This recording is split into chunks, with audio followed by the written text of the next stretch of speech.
Começa agora na Bossa 9. Moda em rodas. Atitude, diversidade e estilo sobre o universo da moda. Você encontra aqui. Moda em Rodas, com Heloísa Rocha.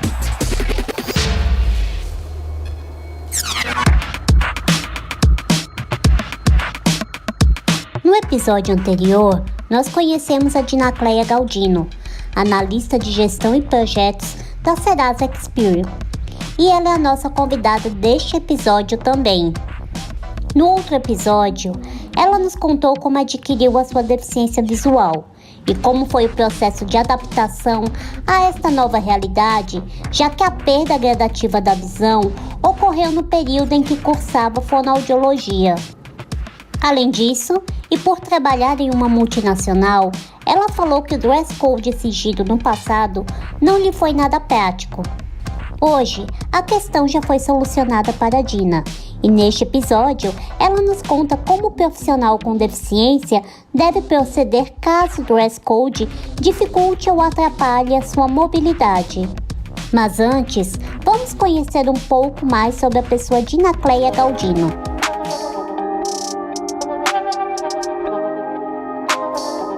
Após perder a visão, Dinacleia utilizou a bengala para se locomover, mas há 7 anos conta com a ajuda e a companhia de um cão-guia.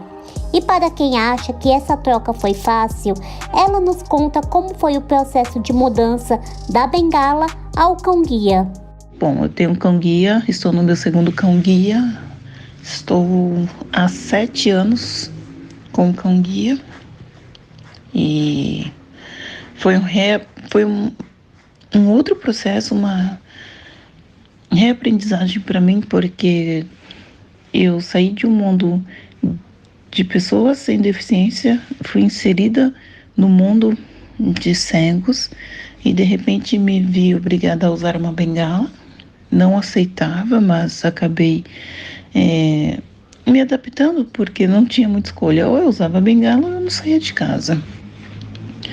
Depois de 10 anos eu ganhei o cão-guia, tive que aprender tudo de novo, porque a bengala ela, sai batendo nas coisas, a gente aprende a identificar os sons que a bengala traz, e com o cachorro isso mudou, porque o cachorro não bate em nada, o cachorro tem os momentos dele, a bengala eu chegava em casa, encostava na parede, tudo bem, o cachorro não, ele requer atenção, requer cuidado, requer muitas coisas, tem dias que ele quer trabalhar, tem dias que não. E isso me mostrou uma resiliência muito grande. Eu me defino como alguém resiliente. Porque quando eu estava super bem com esse cão, tive que aposentar. E porque eles têm um período de trabalho. E aí eu voltei para outra reaprendizagem, porque é outro cão, é outro contexto. Então eu diria que eu sou uma pessoa dada a mudanças, que se adapta bem. Eu fiz uma maratona e eu fui a primeira cega a fazer um percurso de 75 quilômetros, porque eram 4 provas em 4 dias. Então, isso me dá força, isso me impulsiona em todos os aspectos, seja pessoal, profissional ou recreativo. Então, essa sou eu. Como ela mesma disse, ela conquistou o posto de ser a primeira cega a fazer um percurso de 75 quilômetros. E, aliás, a maratona é outra paixão na sua vida, que inclusive lhe proporcionou um novo sentimento de liberdade. E ela fala mais sobre esse seu lado ativo e esportivo. Eu sou uma pessoa bastante ativa, bastante dinâmica, amo falar, eu amo praticar esporte, eu faço corrida de rua desde que eu perdi a visão praticamente.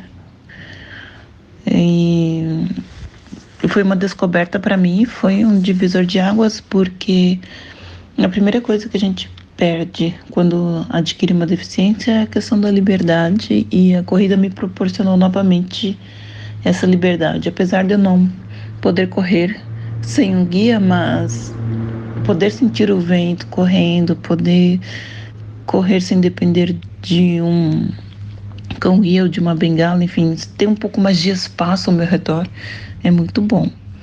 Então, eu gosto da corrida de rua, sou fonoaudióloga por formação, hoje eu atuo na área de TI. Eu, logo depois que perdi a visão, depois de todo o processo de reabilitação, eu acabei inserindo no mercado de trabalho mais para a área tecnológica. Não fiz uma outra formação, mas acabei seguindo por essa área e estou muito feliz. Agora que conhecemos bem a pessoa Dinacleia Galdino, desde o seu lado profissional ao esportista, nós vamos retomar ao tema que rege este podcast, a moda. Você está ouvindo Moda em Rodas. No outro episódio, eu abordei o quanto o dress code dificultou a mobilidade de Dinacleia Galdino. Hoje, a respeitada profissional não sofre mais com esta questão e traz um conselho aos demais empregados que encontram uma política de vestimenta inacessível às suas necessidades. Somos todos diversos. Então, qualquer profissional com deficiência, ele precisa falar para o seu gestor até que ponto aquela roupa o favorece ou não. Eu sei que tem empresas que têm um uniforme que precisa ser cumprido e aí a pessoa com deficiência se vê meio que encurralada, porque como é que ela se adapta àquela regra imposta? Ao mesmo tempo, sem bater de frente com a empresa e colocar em risco o seu emprego. Então, a comunicação seria a base de tudo e tanto a empresa como o profissional precisam ser flexíveis. De repente, a empresa não consiga fazer o molde que adeque àquela pessoa, mas a empresa precisa flexibilizar a adaptação. Então, se alguém com deficiência visual fala, olha, eu preciso que essa calça tenha uma pence a mais, a empresa precisa ceder. Ela precisa falar, não, para o seu caso a gente vai deixar você fazer uma pence para identificar qual é a peça.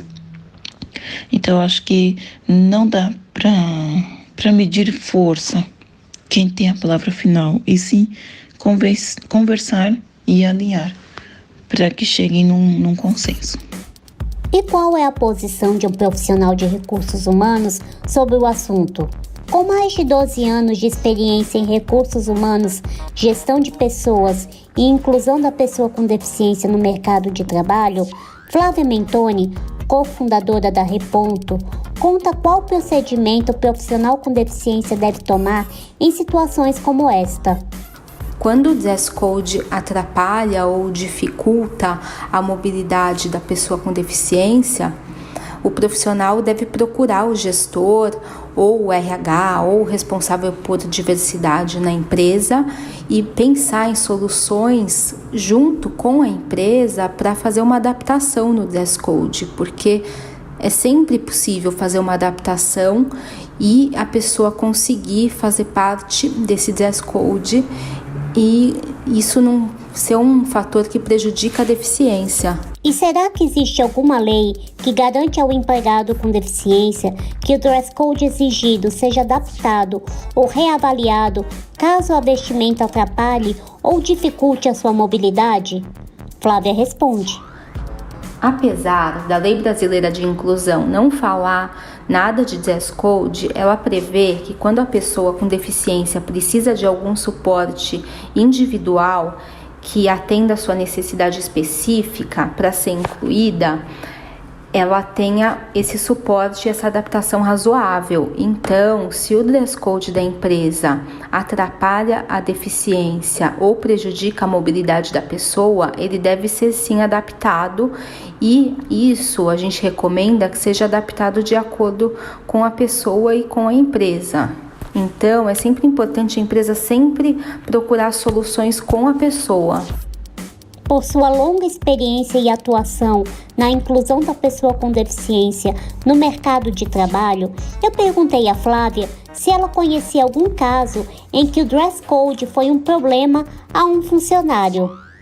Tem um caso de um advogado cego que eu conheço, que trabalha numa grande editora, e no setor dele todo mundo usa roupa social. E ele tinha um problema que ele morava sozinho e, por outro lado, ele queria usar social como todos os outros advogados. Então ele conseguiu que a pessoa que trabalha na casa dele e ajuda a limpar a casa separasse as roupas que ele usaria todos os dias para que ele não errasse a combinação e ficasse confortável. E um outro caso também que deu certo foi de uma colega de trabalho que ela tem um encurtamento na perna e ali todo mundo usava salto alto porque era o dress code da empresa. Então ela conversou e aí ela usa o sapato que ela podia usar, que o ortopedista recomendava, e seguia o dress code da empresa sem prejudicar a deficiência dela e a mobilidade. E se você quiser conhecer mais o trabalho da Reponto, empresa de recursos humanos focada em gente e gestão, acesse reponto.com.br. Voltando ao meu bate-papo com Dinacleia Galdino, eu perguntei a ela quais são as maiores dificuldades que ela enfrenta no comércio, e a resposta dela é surpreendente. As dificuldades que eu mais enfrento no comércio já começa na porta de entrada.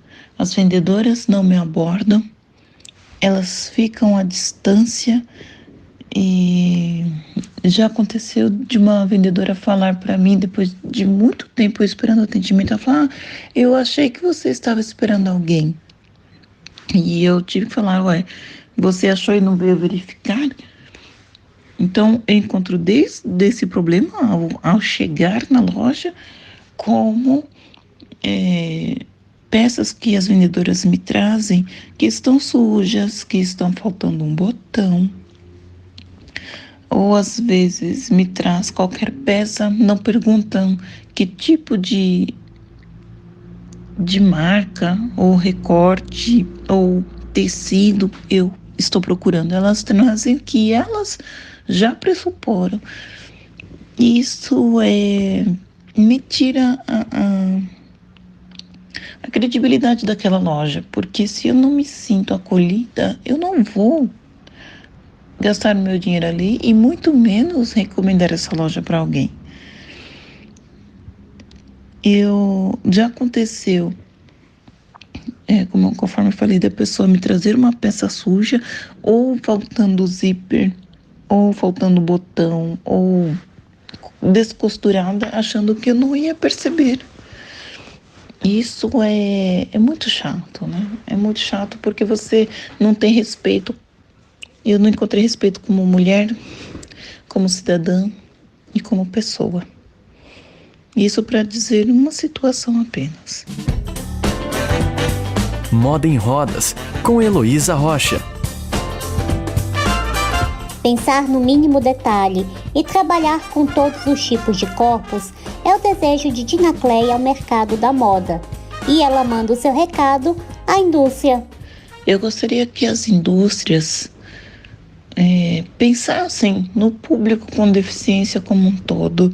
Não só no público com deficiência, mas em todo o biotipo que nos circunda.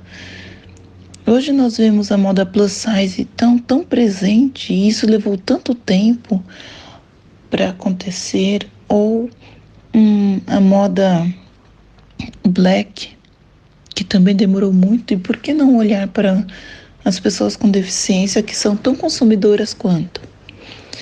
Então, quando contratarem um estilista, uma costureira, façam uma provocação. Como que a gente poderia trazer esse público para a nossa empresa? Porque com certeza, se eu encontro uma marca que me agrada, que me atende em todos os aspectos, eu não mudo. E além de eu não mudar, eu vou recomendar essa marca para muitas pessoas. Será que não é mais prático fazer uma identificação nas peças para quem não enxerga? Às vezes um botão diferenciado, às vezes um detalhe da marca na parte interna da roupa. Isso já é o suficiente, porque o cego tem o tato muito desenvolvido. Então, às vezes, um detalhe mínimo já é suficiente para a gente identificar uma peça. Por que não adotar isso como marca de vocês? Vai, com certeza, fazer um grande diferencial. Garantir a igualdade e todas as oportunidades ao profissional com deficiência no mercado de trabalho requer o respeito, o apoio e a provisão de todos os suportes que atendam às necessidades específicas de cada pessoa. E isso inclui no dress code também. Afinal, em tempos em que certas regras e modalidades de trabalho estão sendo flexibilizadas e reavaliadas, por que o código de vestimenta ainda precisa vir cheio de regras e com zero empatia? Eu sou Heloísa Rocha, do Moda em Rodas, para Bossa 9. Você ouviu Moda em Rodas com Heloísa Rocha. Saiba mais no Instagram, @Moda em Rodas.